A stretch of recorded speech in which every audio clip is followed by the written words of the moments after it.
Buen día y bienvenidos a su canal. Continuamos con la segunda parte de cardiología.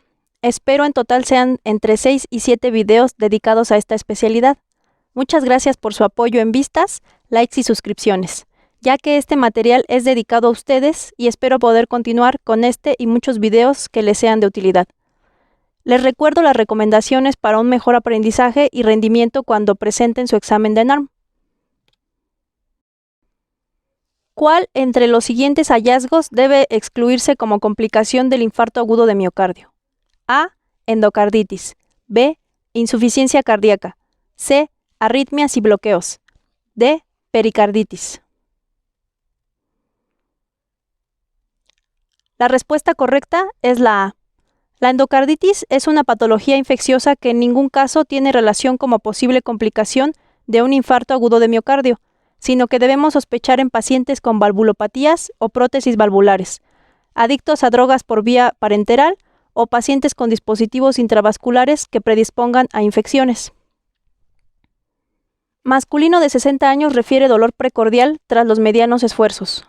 La coronariografía muestra estenosis significativa en los segmentos proximales de los 3 vasos principales con buen lecho distal.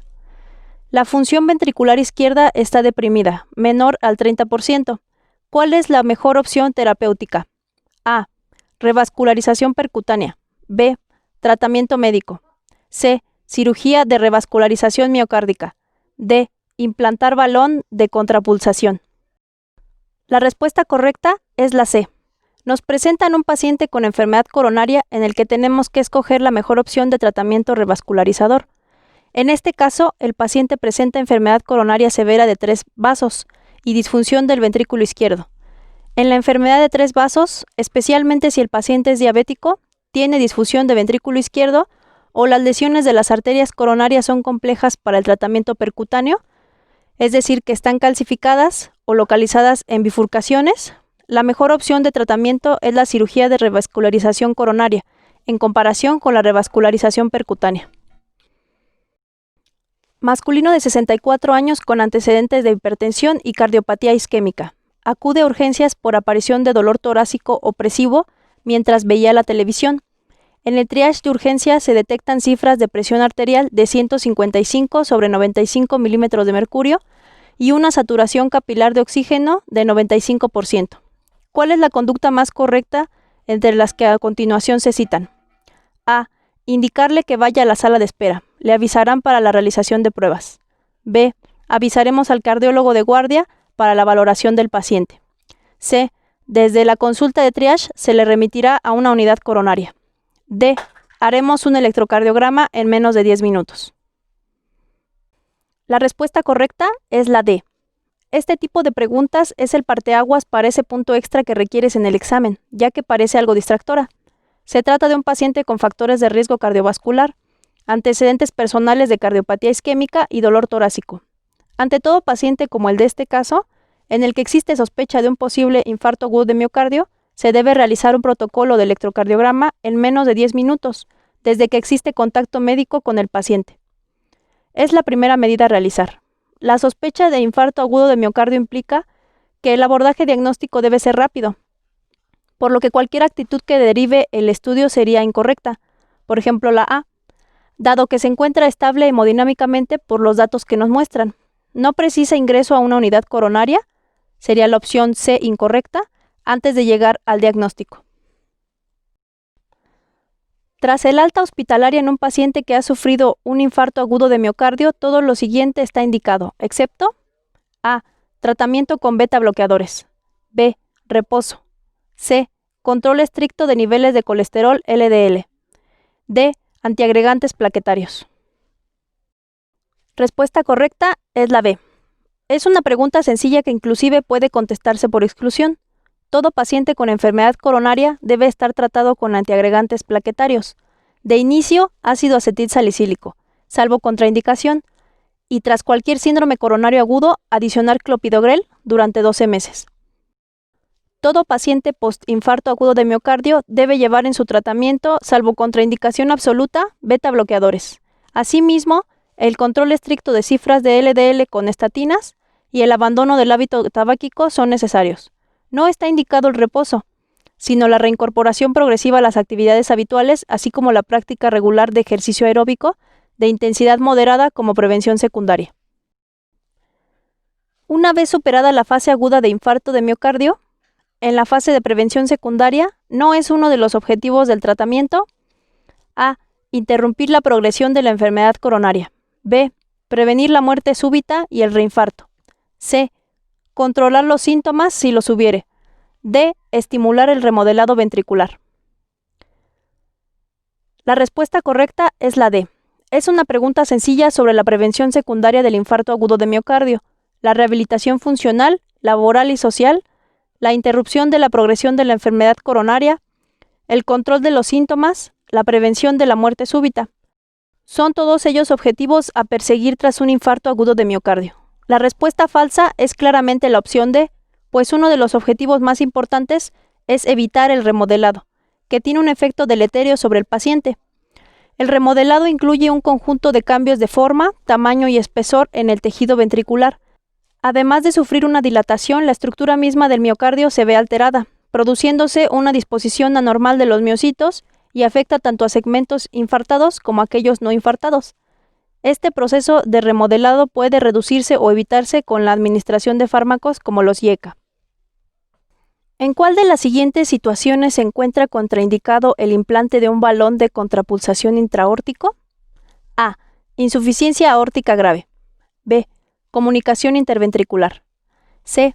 Disfunción sistólica grave del ventrículo izquierdo. D. Miocarditis aguda. La respuesta correcta es la A. Es una pregunta teórica sobre las contraindicaciones del balón de contrapulsación. Este se trata de un dispositivo de asistencia ventricular discreta, es decir, que aporta poco flujo cardíaco, indicado principalmente en situaciones de shock cardiogénico refractario a otras drogas vasoactivas. Sus principales contraindicaciones son la disección aórtica, dado que al inflarse y desinflarse podría aumentar el riesgo de rotura aórtica, y la insuficiencia aórtica significativa. Al inflarse en diástole aumentaría el flujo regurgitante desde la aorta hasta el ventrículo izquierdo. En una situación de insuficiencia cardíaca, el corazón presenta distintos mecanismos adaptativos. ¿Cuál de los siguientes no es correcto? A. Inhibición del sistema arginina-vasopresina, que genera vasoconstricción y retención hidrosalina. B. Desarrollo de hipertrofia miocárdica, para normalizar la sobrecarga de la pared ventricular. C. Activación del sistema nervioso simpático, que aumenta la contractibilidad ventricular. D. Alteraciones en la producción de energía en el miocardio y modificaciones en la matriz extracelular de los miocardiocitos. La respuesta correcta es la A.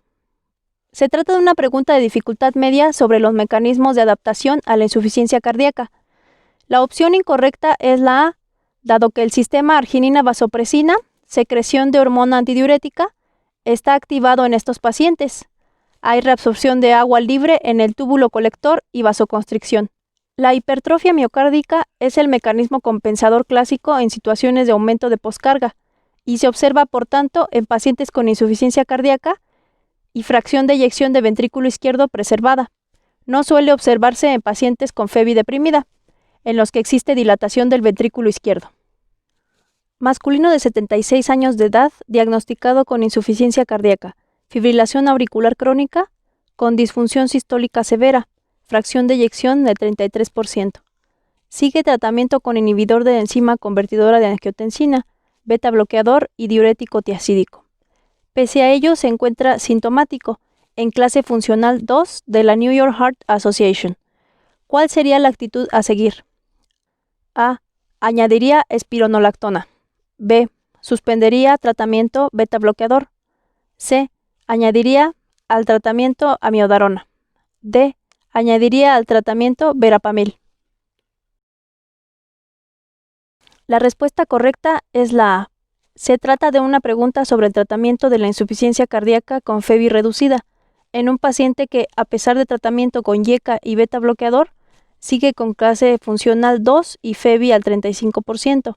Se debe añadir un inhibidor del receptor de la aldosterona, ya sea espironolactona o eplerenona, para mejorar su pronóstico. Masculino de 60 años de edad con antecedente de hipertensión arterial y dislipidemia. Ha sido recientemente diagnosticado de insuficiencia cardíaca. Tras realizar las pruebas pertinentes se objetiva que conserva la fracción de eyección de ventrículo izquierdo mayor del 50%. En relación al tratamiento, señale la respuesta incorrecta. A. El tratamiento inicial debería dirigirse al proceso patológico subyacente. B. El tratamiento con diuréticos debe iniciarse a dosis altas. C. En caso de precisar tratamiento con nitratos, debe iniciarse a dosis bajas. D. La disnea puede tratarse reduciendo la activación neurohormonal con inhibidores de la enzima convertidora de la angiotensina o antagonistas de los receptores de la angiotensina. La respuesta correcta es la B. Es una pregunta teórica sobre el tratamiento de la insuficiencia cardíaca con fracción de eyección preservada. No existe ningún fármaco que haya demostrado mejorar el pronóstico, por lo que el tratamiento es exclusivamente sintomático y asociado a un inotropo negativo, es decir, un beta bloqueador o calcio antagonista no dihidropiridínico, con diuréticos a dosis bajas. Los fármacos que bajan la sobrecarga, como los diuréticos o los nitratos, si es que el paciente lo necesita por otra causa, deben iniciarse a dosis bajas para evitar los descensos bruscos de precarga que reduzcan el gasto cardíaco. Como el paciente es hipertenso, debemos normalizar las cifras de presión arterial para reducir con ello la poscarga y mejorar la clínica. Cualquier antihipertensivo valdría. Nos ofrecen IECA o ARA2, que son opciones correctas. Paciente de 65 años que presenta disnea progresiva de 5 días de evolución hasta hacerse de reposo, ortopnea de 3 almohadas y episodios de disnea paroxística nocturna. A la auscultación destaca crepitantes bilaterales, soplo holosistólico, irradiado a la axila y ritmo de galope por tercer y cuarto ruido. Señale la afirmación incorrecta. A. El tercer ruido coincide con la fase de llenado rápido de la diástole ventricular del ciclo cardíaco. B. El diagnóstico más probable es el de insuficiencia cardíaca. C. El soplo holosistólico puede corresponder a una insuficiencia mitral. D. El cuarto ruido suele aparecer cuando existe un cierto grado de estenosis valvular. Antes de responder esta pregunta, vamos a recordar un poco de semiología en cuanto a los ruidos cardíacos. El primer ruido cardíaco es emitido por el cierre de las válvulas auriculoventriculares. Es casi siempre impalpable. La única afección que puede ocasionar un primer ruido palpable es la estenosis mitral grave no calcificada, que produce un primer ruido intenso y que en pocas ocasiones llega a ser palpable. El segundo ruido cardíaco provocado por el cierre de las válvulas sigmoideas no es palpable en sujetos sanos. Un segundo ruido palpable solo puede percibirse en un componente pulmonar en los casos de hipertensión pulmonar grave, lo que genera un segundo ruido intenso y en ocasiones palpable. El tercer ruido cardíaco solo es palpable en trastornos de insuficiencia cardíaca aguda grave y con un ápex desplazado. A este suceso poco frecuente se le conoce como galope ventricular palpable. El cuarto ruido cardíaco representa una contribución auricular enérgica.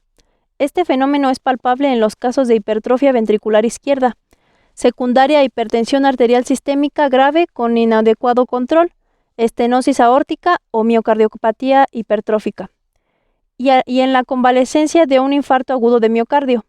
En estos casos, el cuarto ruido se capta como un pequeño y suave galope ante la percepción del latido del ápex.